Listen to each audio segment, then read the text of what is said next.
Implant o'rnatmoqchi bo'lgan 99% bemorlarning eng katta qo'rquvi bu og'riq. O'zi aslida og'riqdan emas, balki tishsiz yurishning oqibatlaridan qo'rqish kerak. Bitta tishning yo'qotilishi ketma-ket qolgan tish qatorlarida ham muammolarni keltirib chiqarishni boshlaydi. Bu nafaqat chaynoq funksiyasining to'liq bo'lmaganligi tufayli oshqozonga ta'sir qiladi, balki priks balandligining pasayganligi tufayli bo'g'imlarda qarsillashga sababchi bo'ladi va oxir-oqibat bosh og'rig'iga sababchi bo'ladi.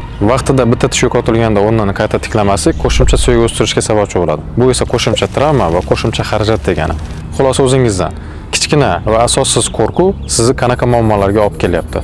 Ochiqchasiga ikkita misol keltiramiz. Birinchi misol, endigina operatsiyadan chiqqan bemorlarimizning fikrini eshiting. Kiyimlaridan qo'rqardim o'zi. Og'riq borligidan bo'lsa kerak, qattiq og'risa kerak deb qo'rqardim, lekin umuman og'riq bo'lmadi. Hammasi ideal darajada bo'ldi. Sherzod akaga kattakon rahmat. Ya'ni biz sizga operatsiya davomida 100% og'riq bo'lmasligini ta'minlaymiz. Endi ikkinchi holat. Operatsiyadan keyingi bir haftalik og'riqlardan ham ko'pchilik bemorlar qo'rqadi. Ya'ni operatsiyadan keyin 2-3 kun dam olishim kerak deb o'ylaydi. Bunga ham hojat yo'q. Ko'plar o'ylaydi, operatsiyadan keyin og'ir bo'ladi, qiyin bo'ladi.